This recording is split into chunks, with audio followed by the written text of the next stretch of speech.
Hello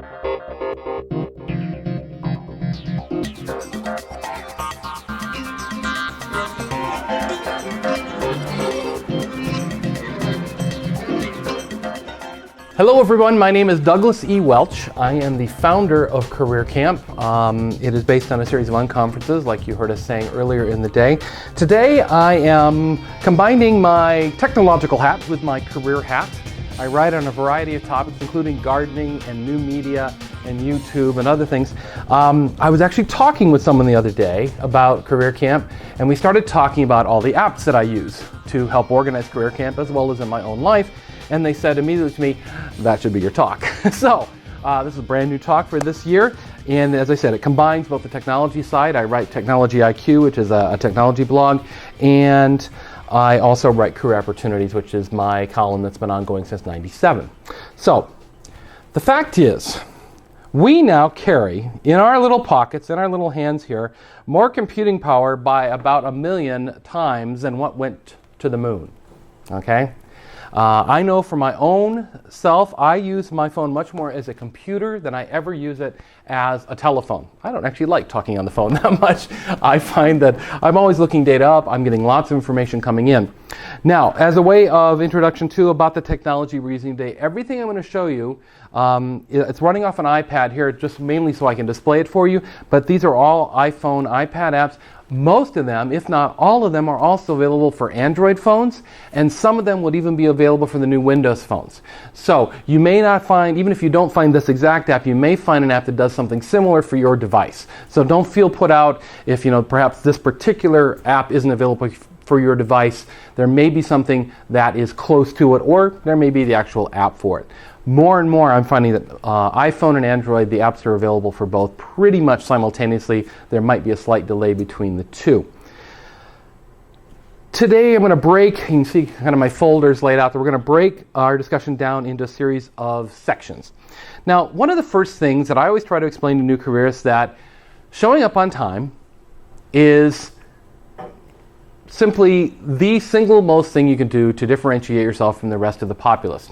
Because as we know, there are so many people who don't show up on time. By showing up on time, and in fact by being a few minutes early, you actually differentiate yourself no matter where you go, whether it's an interview, a job, anything. You're going to stand out because simply you are there on time. Well, one of the great things we can use our phones for is being on time. Now, there are two apps that I really like and I use a lot. The first one I want to show you is called Waze, W-A-Z-E. Waze is a full-on sat-nav, just like your Garmin or your TomTom that you might normally have in a car. Even more so, it also has crowdsourced traffic information. And if it sees a slowdown ahead being reported by your fellow Wazers, a little, let's see if I can find one here. Here's two reports, so you can see there's two reports there. That little guy there, the little smiley guy, that's another person using Waze right now reporting the status. In fact, you might actually see that move as we're sitting here. The great thing about Waze is I can simply navigate on Waze. I can say, I'm going to say, you're going to know where my home is. Let's go. Okay, I say I wanted to go home. This is how long it's going to take me. The little chart says, is there any obstructions along my way? It'll show red and yellow. You see the little orange bar there. It means it's a slight slowdown about that far into my journey today. And then I simply start driving. In my car, I actually have a little mount for my iPhone that mounts it right over here like you would any sort of sat-nav. And if you have Bluetooth, your device can talk through your car speakers even. I had a rental car on our recent trip, and that was the first time I've actually had Bluetooth in a car. I have an older car, and it's very nice. It interrupts the radio, gives you your directions so you can easily hear it, and away you go. Now, one of the other things that Waze does, several other things that Waze does, if we bring up the little menu down here, let's go back. If we bring up that little menu again down, I'm going to tap on it, Doug, don't slide it. There you go. Variety of other things it does for you. One, you can stop, navigate. It'll find you the cheapest gas prices near you using the gasbuddy.com website. It'll also allow you to change your routes. And the interesting thing is this little send button there.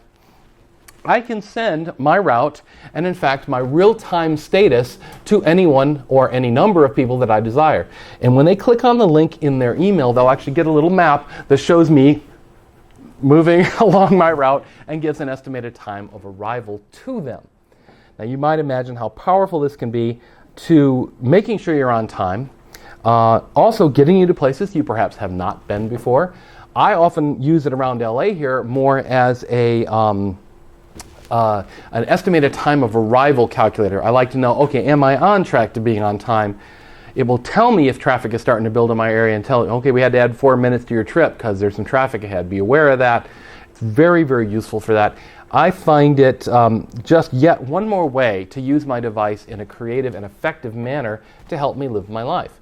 And really, that's what your iPhone or your Android phone is all about. It's about helping you live your life more easily. It's supposed to simplify your life, not complicate it. So that's Waze, and pretty much that's all there is to it. You can see there's another Wazer here. There's some 2 traffic reports. You get a lot of cars parked on shoulder reports around here. You'll see those police officers at the thing. Oh, and there actually, if I slide down, you'll see there's a real-time report of a traffic slowdown on the off-ramp at it's Magic Mountain Parkway, typical slowdown here in Santa Clarita. And that's being reported in real time. And if there is a major update, I've actually had Waze route me off the freeway to a side street, take me up beyond the slowdown, and route me back onto the freeway once I was beyond the slowdown, the congestion. So that's Waze. I highly recommend you play around with it. It is free. In fact, most everything today is free. As I go through them, I may mention, but most everything should be free today. Frankly, I'm a little cheap, so I like to use the free apps that are available for me. Every once in a while, I will pay for them if it's especially useful. Another app that I really like to use, and this is an iPhone app only, this is called Twist. And I just tried this one out. This is a fairly new app. I tried this out with some of my clients. I'm a freelance computer consultant. I'm moving into some other areas as well. But I set up appointments with people to arrive at their homes at a particular time of day. Well, what I found is I can now say, okay, I'm going to this address. I want to notify these people. And when I leave, Twist says, okay, Douglas has left on his way to your appointment. When I'm halfway there, it sends them either a text or an email that says, Douglas is halfway there. When I'm a minute away, it says, Douglas is 1 minute away. My clients have absolutely loved it. I find them waiting at their door for me when I pull up into their driveway because it's very, very accurate. It uses the GPS in your device to basically figure out where you are and then report in real time to your clients, to your family, whatever. I used to be, when I left a client, I would call my wife. I'd call home and say, hey, I'm on my way home, just so she knew where I was. Now instead, I have a Twist set up that says, go home. It's already remembers who I want to notify, in this case, my son and my wife. It knows where I'm going, and I simply say I'm leaving now, create, and it just does it all on its own in the background as I drive. In the car, I'll have Waze up giving me directions in my ETA, and in the background, Twist will be working away, sending out these notifications automatically. So if you have any type of business where you are supposed to be at a certain place at a certain time, Twist can be very, very useful for that. Now, additionally, of course, you can also just simply use the Maps app built into your device. This is one of the most effective tools that a lot of people don't think about using. Let me see here. Am I clear of that? Let's see here. Let's say, go to where we are. It's going to move up to Santa Clarita. There we are at College of the Canyons at the University Center. I can say something like, let's see here. We'll use Siri. Where can I get gas near me? Here are 12 gas stations fairly close to you. She's cooperating. There. This is south. It's about a mile north. Okay. Would you like to get directions or skip to the next one? Get directions. Getting directions to Shell. And away we go. Okay. Now you don't have to use the voice control. I'm just using that to show off Siri a little bit. But you could also just type in the case of Google Maps, you can type in blah-de-blah near me. And if it knows where you are, it will then give you can say like food near me, and it will give you the same thing. It will give you restaurants around you, stuff like that. Very, very useful. I often use this if I'm headed to someplace I don't know where I'm going. Never been before, only been a couple places before. I'll just confirm turns, because people love to give you directions anyway. Even if you say, oh, I got my GPS, they'll start giving you directions. Like, hold on. And I'll bring it up. I'll just make sure I'm taking the right turns that they're saying when I'm looking at the map. Again, very, very effective. You can also, on these maps as well, you can show traffic, and Google will do real-time traffic updates on your map as you drive. This is actually Apple Maps, I should say. Google Maps does the same thing. Let's see if we can find anywhere where the maps, there you go, there's some slowdowns, and there you see the little red. Of course, on the 405 near my house, which is always red these days, you can see, and it does that in real time. If you ever see something that is black and white striped, it means dead stop. Avoid it. Yes? How It's built into the maps. Typically, depending on your device, there will be a layer. Now, what I did is, you see, you can't actually see it. Let's see. Slide that out of the way. See that little curled corner down there, little curled page? If I click on that, I get my layers, basically. I can drop a pin, I can print. If I hide traffic, the traffic will go away. If I show traffic, and then I also can get different maps. I can say, show me the hybrid map, which is the map laid out over the satellite picture. So there you can see that, and we can go back to where we let it find us again. The little arrow down here basically says, locate me wherever I am. It'll take a few seconds to load up the satellite map underneath that. There we go, and there we are. And of course we can zoom in and we can zoom out, and you can see it's pretty darn accurate as far as where we are in the world. Any questions about mapping? Mapping and location. How many people have used their phone in this way? Some, yeah, mostly, okay. I run into some groups, it's like they just don't know the power that's available there. No, I have Yes? an Android, Mm-hmm. and I don't think I have You would use Google Maps. There's an app, if it's not on your phone already, there should be a Maps app there. If there isn't, you can get the Google Maps app from the Google Play Store. It's a free app. It should be on your phone. It might be buried down inside somewhere, though, so you may have to go finding it. It will actually look Google Maps, yeah. Google Maps app. Mm-hmm. And it will look very, very similar to what I just showed you here. That's the Apple Maps version of it. They used to use Google Maps, but they developed their own. Okay, moving on to productivity. What a general term, I know, but productivity generally falls into making you more productive. Now, one of the nicest things we can do, of course, is all phones will have some form of reminder app. Whether you have it on your phone or not, you can go and find one. On the iPhone, it is called Reminders, and you can set up reminders to remind you of various things, whether a simple to-do list, a time-based reminder, or if you have an iPhone, it does not work on the iPad, but you have an iPhone, you can actually do location-based reminders. For example, remind me to pick up milk on the way home. Sorry, Yeah. I can't create location-based reminders on this device. Now, if I did that on my phone, it would say, okay, because it knows where my home is, because I've already told it somewhere in my past when I set it up. I said it knows where my home is. And as I get closer to my home, a reminder would actually pop up and say, remember to get milk on your way home. Okay? I can also say things like, let's see here. Remind me of my meeting with Joe at 3 p.m. at Panera Bread, Santa Clarita, California.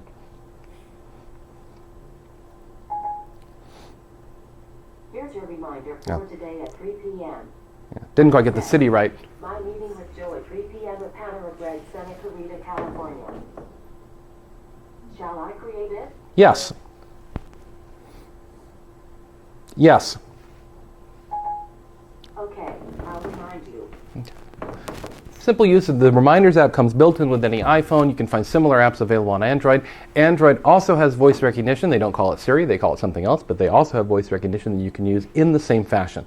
In fact, one of the next apps I'll actually show you here, let me see. What was this in the name of this app? This is Reminders. It's a built-in Reminders on the iPhone. There will be a Reminders app on your Android phone as well that'll operate much the same way. Yes, ma'am? How do you set it up so it knows where your home is? It typically asks you the first time you say go home. It says, I don't know where home is. Where is home? And you tell it, and you select a contact in your contacts list, and then it will remember that from that point on. The same way it remembers your name. You'll notice it's using my wife's name because this is her iPad, not mine. That's why it called me Roseanne there when I popped it up. But so that's reminders are an important thing. I can't keep everything in my head. It's impossible. I simply have too much going on and too much variety of areas to keep it all in my head. I use reminders religiously to keep me on track and to make sure books need to be returned to the library, son has to be picked up from school, because that changes on a daily basis with my wife and myself. So it's very important that I use that. Again, you just suddenly start to appear as a very together human being. They don't need to know that you've got your little I call my off-site brain that I use, to keep me on track. But they don't need to know that. They just know I'm just wonderfully organized. Isn't that amazing? Now, you can also do just standard to-do list style app. This is an app called Clear. It's just a standard to-do list. It allows you to do a variety of things. I can pull down to create a new item. There's a new to-do. And I say done. I can rearrange my to-dos. Clear is sort of neat. It's sort of neat the way it works. It's kind of all gesture-based, it's color-based, you have priorities and a variety of other things in it, but at its heart, it's really just a to-do manager. It has taken me a while to find. I still have not found the perfect to-do manager for me, unfortunately. I still tend to keep paper lists because they don't show me enough on my screen. That's the only limitation I would say with a to-do manager on your screen. It doesn't show me enough stuff at one time. So, but Clear is a very friendly one, very nice, very well designed. The big boy of the productivity apps, if you haven't heard of it before, is Evernote. It's taken me a long time to figure out how to work Evernote into my life, but now that I've done it, boy, am I happy. Evernote, first of all, is not just a mobile app. It is a mobile app, it is a web-based cloud app, and it is a desktop app that you can put on your computer, and all of the units stay in sync. So if I add an event here, add a note here, it shows up on my desktop, on the web, wherever I want to get at that data. There's also ways of automating notes into Evernote. One of the best things is a web browser plugin for Evernote that allows me to say, save this article. And it nicely selects just really the important parts of the article, minus the ads and the sidebars and everything else, and saves the entire content of that article to its database. Meaning that if that page ever disappears on the web, I still have a copy of it. My wife's doing a lot of research for a book on the monkeys right now. And so everything she finds in the monkeys, she's cramming into Evernote so she can go back at a later time and go through it. A lot of those pages are fan-based pages. They may disappear over time. Now she's actually grabbed them, put them in.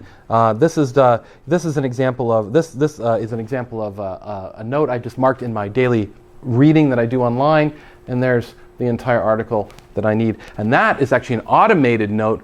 By making an action in another program where I'm reading these notes, I can actually click one button and it automatically stores it into Evernote without any further action for me automatically. Is it similar to Pinterest?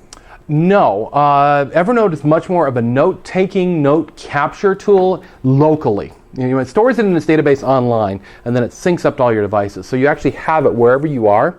You can store photos, you can store text, you can store audio if you want. You can actually record an audio note and it will store that as well.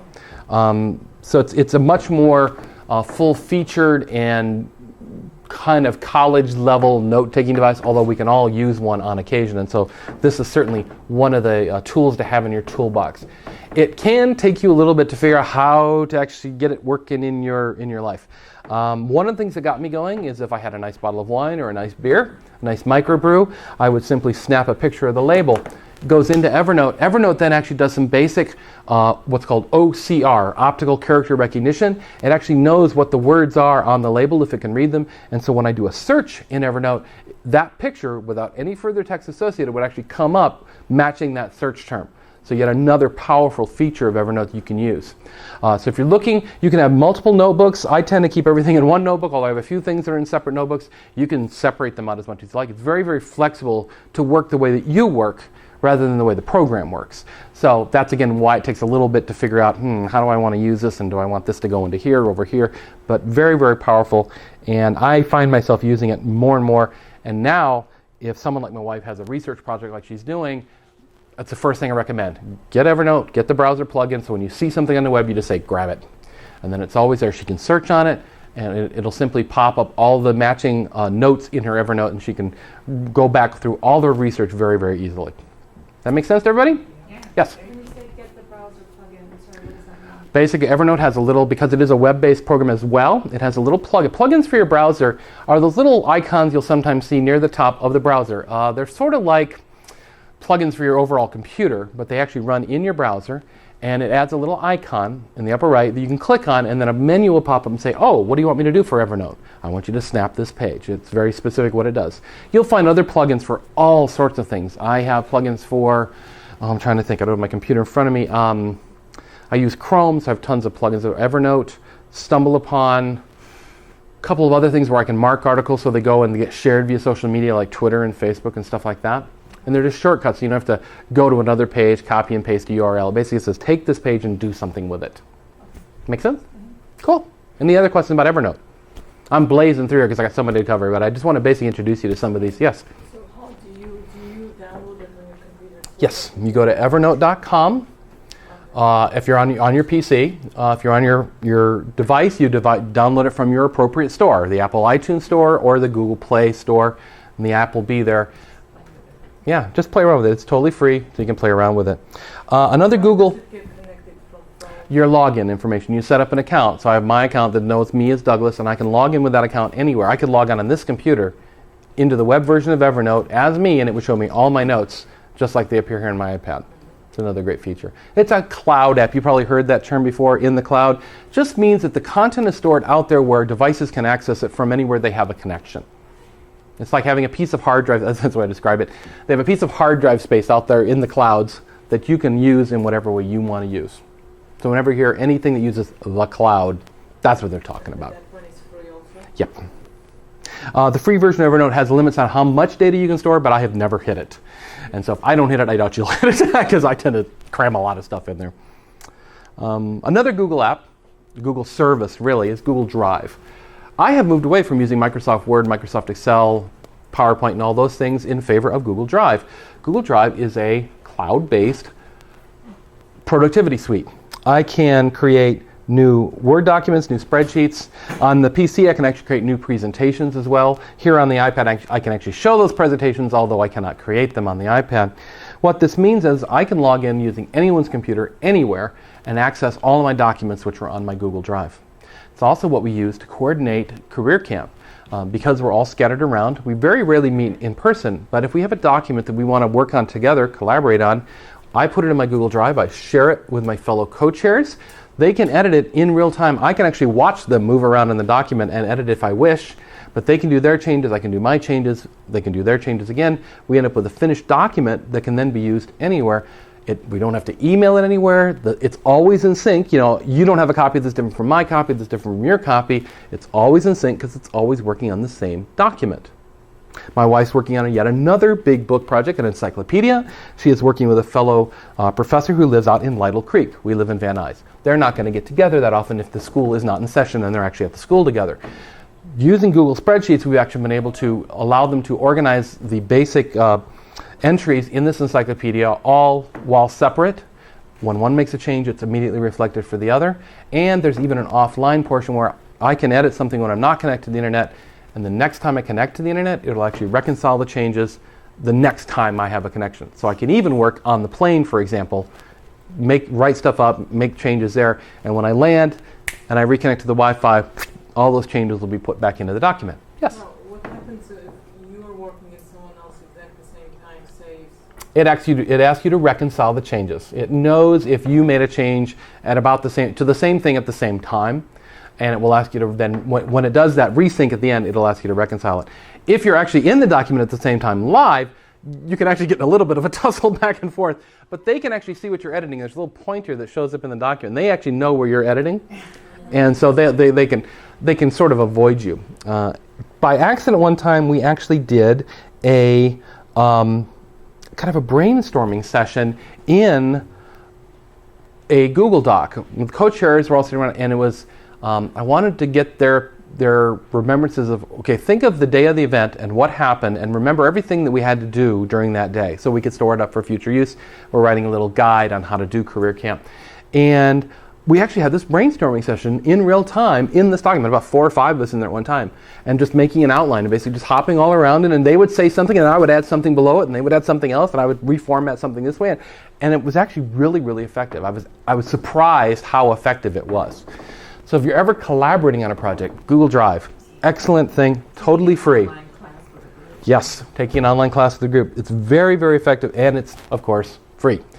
If you have a Gmail account, that Gmail account works for any Google service, Google Drive, YouTube, Gmail itself, and so on. So you can use that same login throughout. Yes? What if you have multiple Gmail? Try to pick one. I have 2 Google accounts because I have a Google account from before there was Gmail. Yes, I'm old. And unfortunately, there is no way to reconcile those accounts. Now, what I have done is if you have 2 accounts, what you do is you can set up each service to be able, like, if I log in to my old account, I've actually turned on rights to see everything in my new account, and some services you can do that in Google, and so therefore I can actually see what I need to see from either account, and that's about the best way you can do it. There is no way to combine those accounts, and that is very frustrating, and I've reported that to Google about 1 billion times, and they have not yet done anything about it. Oh, that's fine. For spam. Yeah. Now you can actually more easily switch between accounts, though, when you're in a Google. Look for the thing. I know in Gmail there's now a pop-up that says which account do you want to log into, and you can actually set that up in the Gmail app now, so you can easily switch between them. It used to be very difficult. Yes? Okay, so do you need a Gmail account to use the Google Drive? Typically, that's the easiest way to get a Google account if you don't already have one, is to simply set up a Gmail account. And then that account becomes your Google account. And now moving forward, I've kept everything associated with that account so that I don't have that issue you run into where I have multiple accounts and it's hard to manage. Let's see here. All of us need to take notes on occasion, and some of us don't necessarily want to type our notes. So what's to say we can't just use our iPad or our iPhone as a little whiteboard, right? This is just a little app called Ink. Works on the iPhone, the iPad. There's similar apps for Android, and I think the Ink also exists for Android, and you can simply draw whatever you want to do. So if you're akin to if you like to draw on the back of napkins, now you have a way to do it on your phone or your iPad. You can then email these to yourself, post them on Facebook, save it to the camera roll or whatever. It is a picture, it's not text, but if that's just what you're doing, is just sketching something out very quickly, why not have something at your fingertips just allow you to sketch something out very quickly, and then Ink for iOS, yes. If you have this, why not be able, and then with this, instead of like on the back of a napkin, you can actually just email it to yourself or share it with your friends or whoever might want to take a look at it. And that's a real basic app, that's all it is. Yes? Yeah, can you come back and re-edit it if you want to? You can redraw on top of it. That one's very limited. I'm going to show you another one though real quick here. It's called Notes. And again, there's a wide variety of these types of app out there. This is a full note-taking app. I can do highlighting, I can do post-it notes, I can annotate stuff, let's see here, can I do this? I can make an audio recording. Let's see here, Untitled. Yeah, so that's just me rambling. Oh, there we go, plus.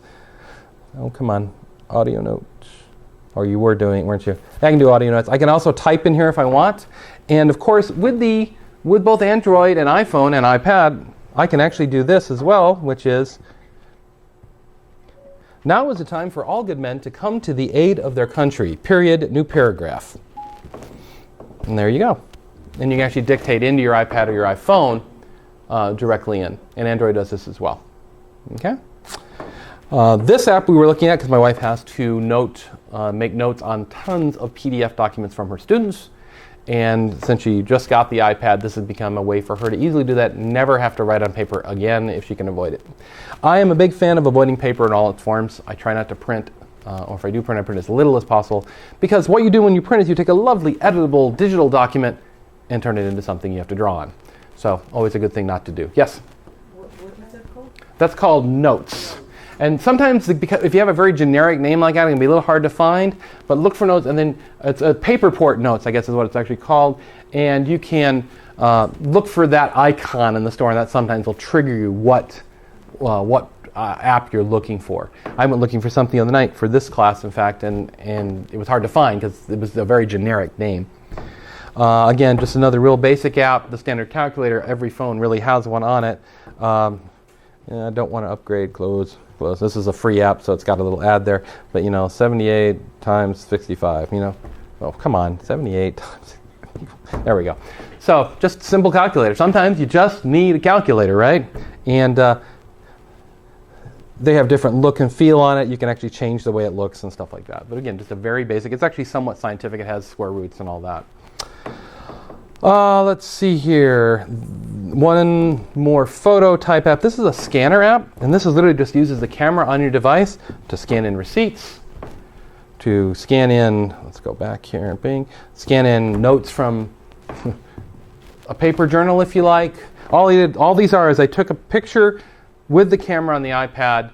It makes it black and white so it's nice and easily readable, and it stores it in a database like that. I can zoom in, I can zoom out, I can print, save, whatever I need to do with that to share it with people. There are, as far as receipts go, there are actually full-on kind of bookkeeping style apps that you can get that will allow you to not only take pictures of your receipts, but it actually will read the receipts and give you totals and stuff like that. There's one called Slice, I believe, is the one I tried out. Slice, L-I-C-E. And finally, just something to really blow your mind here if you haven't played around with it a lot. I would like a cup of coffee, please. Je voudrais une tasse de café, s'il vous plaît. How about a little Italian instead? I need to practice my Italian when I'm talking with the family, so let's see here. Vorrei una tazza di caffè, per favore. Or to really go crazy, oops, stop that. Or to really go, Vorrei una no, tazza- stop. Vorrei una tazza di Let's caffè, go per favore. to, 私はコーヒーを飲んでお願いしたいと思います。 okay, there you go. You need a cup of coffee in pretty much any language you can think of. Now, I have actually used this to have conversations with someone. I was online with a Portuguese speaker, and I, of course, do not speak Portuguese. All it does is it sounds like Spanish, but wrong to me. So we were using our iPhones. And I would say something in English, and it would translate to Portuguese, and I would hold it up to the screen so he could read it, and I would play it back. And then he would say whatever he wanted to say in Portuguese, translate it to English, play it back to me over, we were doing a Google Hangout, a video conference. It was surprisingly effective. I was amazed.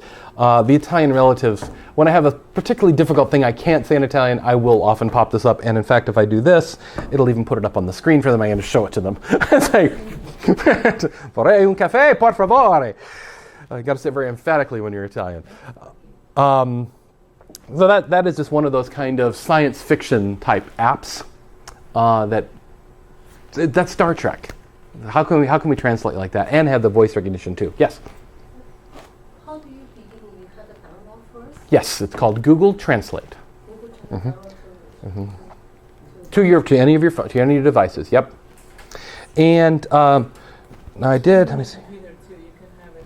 Yes, I was just going to pop up the standard web browser here. Actually, the Google search is what I wanted. Where did I put that? Where? Oh, here it is. Well, actually, I have a Google app on here as well. It also works in Safari. But you notice there's a voice in Google, and I'll say, College of the Canyons. According to Wikipedia, College of the Canyons, commonly referred to as COC, is a public two-year community college that operates within the Santa Clarita Community College District. Puffin Bird. Now that one didn't have a note card on it. Let's see. Solomon's seal. According to Wikipedia, Polygonatum, King Solomon's seal or Solomon's seal is a genus of flowering plants. Now I'm sure you've seen in the news the Google Glass. Google Glass, that's what it's doing. Those type of little information cards are what's popping up in your view oftentimes when you're doing searches on the Google Glass. But it's very much that's part of the reason they developed those information cards is to tie in with Google Glass, also with Google Search like you're seeing here, so you can use this conversational search as you go along. I don't even know. Was it amazing? Douglas E. Welch. Yeah, didn't get it. Didn't get it. Let's see. Douglas E. Welch. And there I am. So again, some bit of science fiction there in that you can do these conversational searches. Google Glass, great prototype, not worth $1,500. Not really there yet. I mean, it's great fun to play with, but for anyone with prescription lenses, they don't have a solution yet. They're working on one, because they have to basically be able to attach it to your existing glasses. I had to wear it over mine. Actually, eventually I just had to take my glasses off and do it that way. So they're still working on those types of things. Okay? So what was this? Google, that was the Google Search app. Just the Google Search. And by the way, voice search will work even on your PC. If you have a microphone installed, yeah. A laptop, you'll see the little microphone there. You can tap it and talk to it as well. Okay, moving right along. Did I get over the productivity apps here? I think I did. Yeah, okay. Reading's very important. Still, it's always going to be important. We may not be reading a paper book, but we're always reading today. I know I spend so much of my time reading, I'm just reading on other devices. Obviously, you have the two book apps there, the Kindle app and the Blio app. Both are for buying books, but also you can get books out of the public library. You can check out ebooks you can then read on your devices. They take them out for 3 weeks. They expire in 3 weeks. You don't have to return them. Don't have to worry about anything like that. This is actually my book. This is a Kindle book that I created from a series of my columns called Cultivating Your Career Reputations. And you can read my book right there on your Kindle, whether it's on an iPad, an iPhone, a Kindle itself, even a web browser. There's a Kindle Cloud Reader. You can buy a book and just read it in your web browser if you have no other choice. Okay, the free apps just provide a little more functionality. That's all they're doing. In the bag, there's a flyer for my Career Opportunities column, and you'll see the books that I've written that you can buy from the Amazon store. Additionally, there are a couple of other great readers. I'm a big fan of RSS feeds, which allow me to consume websites without actually visiting them. It simply reports when someone has posted something new on the website. Flipboard is one way of doing this. Flipboard is a customizable newsreader. I say which sources I want to read, and it then pulls the latest information and presents it in a very, very magazine-like, well, there's my book, look at that. That's actually a link to one of my columns, and there you go, it links to my website. But there's also LA Times, New York Times, all your big news outlets. Works of William Shakespeare. This is from where this is actually in the iBookstore. You can get this book at the iBookstore. It just happens to be a book review. Let's see here. What else? These are all books. This must be in the books section. So let's back out and go to LA.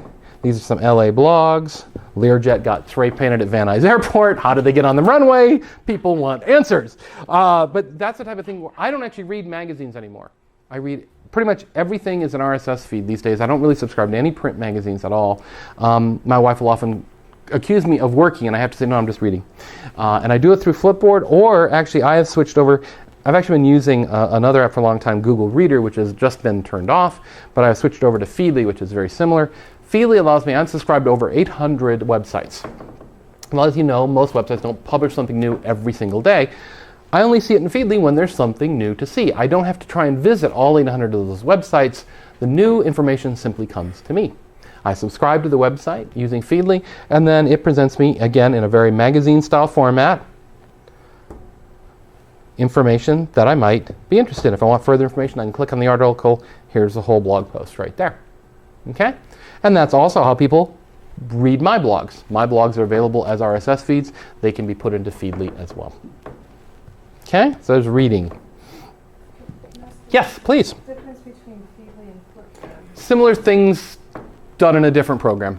Feedly is more of an RSS feed reader. If you want to, RSS means real simple syndication.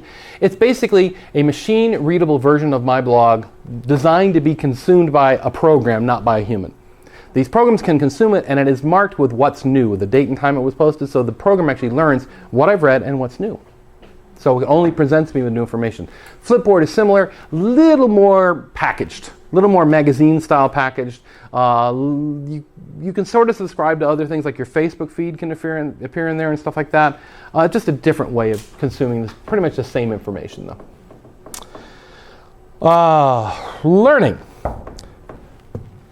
Your biggest resource, or one of your biggest resources for learning on the internet, is YouTube. Don't let anyone tell you that YouTube is useless. YouTube is filled with excellent information. If you're going up for a job and you've never touched a Windows 8 machine, guess what you can do? Windows 8 tutorial, okay? Have your pick. What do you want to watch? There is more information in YouTube that can help you learn what you need to learn. This is an ad, sorry. And skip. You can learn so much about nearly anything right via YouTube. One of my first sources for information when I need to learn something new that I know nothing about is I go to YouTube and I see if someone's done a video on it. You're more than likely to find not just one video, but hundreds. Some will be poor, some will be excellent. You'll have to figure that out on your own, but the resource is available to you. Highly recommended you use it. It is quite amazing, and if anyone tells you that YouTube is filled with trash, you simply laugh knowingly because you know better. Okay? It really is filled with amazing amounts of information. It's also filled with trash, but the point is that's what the search is for. The search helps you glean out what's useful in there, and the fact is if you're doing, like you saw Windows 8 tutorial, who's going to bother making bad Windows 8 videos? If you see it, you start it, you don't like it, move on. use the law of 2 feet, or in this case, the law of 2 fingers, find another video that does meet your needs. I'm a big fan of more trash, more garbage out there means actually more great stuff. Because humans are the type that we only make great stuff when we make a lot of it. And so sometimes it requires us to make a lot of bad stuff before we hit the gem. That's fine, because with the search engines, it allows us to kind of separate the wheat from the chaff fairly easily. And there's also other discovery applications that are coming about that help us even more with that start to turn up stuff automatically for us. They watch what we read, and then they start to suggest things that might be similar to what we've already been reading, and it helps to hone down and narrow down what we're getting in our feeds. Okay? Something as simple as flashcards. My son needed to study Spanish the other day. Guess what? Popped up a flashcard app. Here's one on the periodic table of elements. Come here, come here. Okay, bam. And you can go through, say, I know this, I don't know this. You click on it, it says, what was it? Oh, it's uno bene. Okay, God, I didn't know that one. Don't know that one. Damn, don't know that one either. God, give me one I know. Come on. That's the only, there, Dubninium. But you can actually put any sort of flashcards in here. This app I liked because using Google Drive, you can go in, create a Google Drive spreadsheet, and actually slurp that in to the flashcard program, and easily then be able to edit that for the future, add things, remove things, and then present the flashcards on the iPad or the iPhone right from that app. It's one of the few that actually had that import for free, that had the import-export. So I found this for my son. And Flashcard, that's the name of it? it is called G Flash Plus. The G meaning Google, and that tie-in with the Google Drive. So G Flash Plus. Now, I will say too, there are hundreds of these flashcard programs out there, so you may need to poke around a little bit. This just happened to be one. I like the Google tie-in because I needed to cut and paste a bunch of vocabulary words, and it's simply easier to cut and paste into Google Drive than it is to type everything in. Okay. That's great for kid learning. Adult learning too. I don't know. If I was doing my master gardening, you'd have to memorize tons of Latin names. That'd be the way I do it. I just have the flashcards, and I would just, every time I had a moment, I would sit there and go through the flashcards. Solomon's seal, polygonaton. Geraniums aren't really geraniums; they're pelargoniums. So there's all those. Lilies are liliaceae.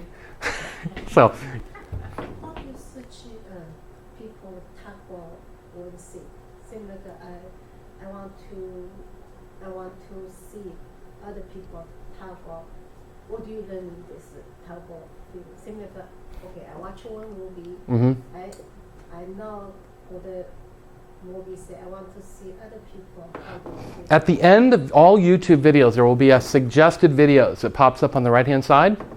And that's basically videos that other people watched right after this one or that are similar in topic. And a lot of sites watch for those suggested sites because they're using an algorithm to say, if you like this, you might like this as well. If you found this useful, you might find this useful as well. It is dependent on the designer of the site to provide those services, though. So I do know on YouTube you get the suggested videos, and that's probably the most helpful thing. And there's reviews underneath. And there are reviews as well. Comments, yeah. Yep. On the apps, though, it's not on the side. It's these little words at the bottom. You have to pick one. Okay, and that's that's a Google or the Apple Store. YouTube. Oh, YouTube. Okay. It's important to know where your weather is when you're out traveling about doing your things. This is Weather Underground. It's a great little app. I was in Ohio. Ohio has weather. I had forgotten that. I've been here too long. We had lots of weather when we were back in Ohio. I was using this to watch the thunderstorms roll in and the tornadoes roll in and out, and the warnings and the watches and the temperatures and everything else. It's a great little app. Automatically texts where you are, gives you the local. It'll do wind, rain, webcams, fire dangers, active fires, satellite pictures, radar, whatever you want. Is it accurate? Yes. Oh thank God! I've gone through like a dozen weather. Yeah. The radar here, well, accurate as weather can be. Remember, weather is not an exact science. Yeah, I can watch the radar here. Outside, then I should not go outside and find it being 90. True. But you have to remember, too, find out exactly what weather stations it's using. Because, for example, I'm in the valley. When I bring up a weather app, it often sets me in Los Angeles. The basin is significantly cooler than the valley during the summer. I know this, but on this, there is weather stations. Because people who have automated weather stations at their homes can actually send their data to Weather Underground. So there's a guy just up the street from me who has a weather station in his yard. So his is going to be much more accurate for me than the standard LA weather. That's why in the evening news, you see there's 3 weather forecasts every night. There's a basin, valleys, desert, because we have all those climates right close together. Yes, ma'am? That's just called weather? Weather Underground is what it's called. If you go to that website, that's probably the easiest way to go to. It's Wonderground, www.underground.com, and you'll find links to the apps for both Android and iPhone on that page. Or you could just type it in the search, the first one that comes up. Oh, good. Perfect. Sometimes I don't say that because it never fails. I say it and then it doesn't come up and people can't find it and they're like, where's it at? I typed it in, it did. Let me see here. We're running out of time, so I'm going to show you two kind of fancy apps. One is, now your iPhone, if it's a newer iPhone 4S and above, it actually has this feature built in. I have an app that provides it on the iPad, and on my older iPhone, it's also available for Android, and it basically is this. Sometimes when you're out and about, you need to remember what things look like. Okay, I'm going to only do a half. I'll do a 180 panorama. There's a panorama. And you can save this. You can upload it interactively to your website. You can also show it as flat. If you just want to email it to someone, you may have seen me doing one in the opening session. That's why I was standing in the middle of the room looking like a dope doing this. But that's what I was doing. I was doing a panorama. I do these at a variety of locations. I'm trying to think. Oh, that's my messy house. I don't want to show you that one. All the nature ones, unfortunately, are on this phone because that's the one I took to the waterfall and did the 360s at the waterfall with. But as you can see, it does actually a very good job. The darker the room is, the slower you need to move. Outdoors, you can practically spin around with it because it has plenty of light, and it does stitch together pretty well, actually. And so if you have a place you want to remember, or just you say you're in an office and you're looking for office space and you want to have a better idea what it looks like, stand in the middle of the room and do a panorama. Why not, right? Recommendation of a good geocaching app? Yeah, the geocaching.com app. They have their own. It is a pay app, but that is the best one. That's the only. Oh boy, I don't have enough time. Geocaching is a scavenger hunt where people hide trinkets around the world and little boxes that you trade trinkets in, or sometimes it's just a location like I've done. I have several virtual caches that I've placed in the valley, and you go hunting for them with your GPS. And people think, well, it takes you right there. And it's like, no, it doesn't, because GPS is only accurate to about 15 to 30 feet, depending. So when you get there, you got to do the drunken bee dance, which we say. So you walk by and go, no, then you walk by it again and you try to triangulate where the package is. And then you have to use your geocaching sense to know, oh, it's typically hidden under leaves or something like that. Yes? That was 360? That was 360 Panorama, as it's called. The company is Occipital, if you want to go through OCCIP. That's not free. That one is not free, but comes free on occasion. I got it for free when it first came out, and it does pop in and out. Sometimes they do special things and they will make it free for a short period of time. Two last apps, and I'm going to go over my time, and I'm going to break my own rules. One I wanted to show you because it's just an amazing app. If you have computers that are sitting on a desk somewhere in your office or your home and you need to control them remotely, Log Me In. It's a free service available on your PC or on your iPad or your iPhone. It does work on the iPhone too. I just basically connected to my computer at home. This is the Mac sitting on my desktop, and I can control it. I can left click and right click. I can come down here to the menu bar and bring up, let's see here, what can I bring up? Let's say something small. Let's bring up, and you can share files. You can send files. Let's bring up Chrome here. So here's, and there's some of my occipital, there's some of my panoramas I simply left up there on my screen. So why don't I click on one of those? And I'm not doing this on this computer. This computer is acting as a terminal and controlling my Mac sitting on my desktop at my house. All it requires is you do install the, so this is the, let's see, if I click and I drag, can I do it? Come here. Come on, click, click, click. Yeah, it's hard. I'm trying to spin around in the app, but I can't quite grab the screen, unfortunately. But that is a panorama you can see there. You set up a free account. You then download the Log Me In app to the computer you want to control, and it's basically available, again, with your login and password. And when you log in on any computer, you'll be able to see and manipulate your machine. I use that a lot with my clients to do remote support, because it's sometimes easier to do that than driving 5 minutes to click a button for some people. Yes? The computer does have to be on, right? Does have to be on, yes. Although, and on the internet, yes. Actually, the computer can be off if it has Wake on LAN enabled. Your computer could be asleep, and with Wake on LAN, what it's doing when it's asleep, it maintains just enough power to watch for activity on the network port, and it will receive a particular command and actually wake the computer up and then start functioning. And finally, We all need to eat. So, you know, I want to say I use this app more than I should probably admit. I'm going to pick my son up from school. My wife is working late. I can say, where's the nearest Chipotle? I put in my order remotely. It actually stores my, my last orders, so I can actually say, order me the same thing again. I can even pay for it directly through the app. So I send my son in, he grabs the bag, he walks out, we go home and eat. So just to let you know, there's tons of apps like this for probably your favorite restaurant as well, or other food delivery devices. You can order pizzas, you can order Chinese, you can order whatever. So I want to thank you all for coming to my session today. I know we blew through a ton of stuff very quickly. If you have any questions, please contact me. You can find all my information at, let's see if I can get it up here real quick, DouglasEWelch.com. That is the page you will see, and you'll see current videos. You scroll down, you'll see my blogs, and you'll see my books that are available as well. Thank you so much. I hope you have a great day here at Career Camp.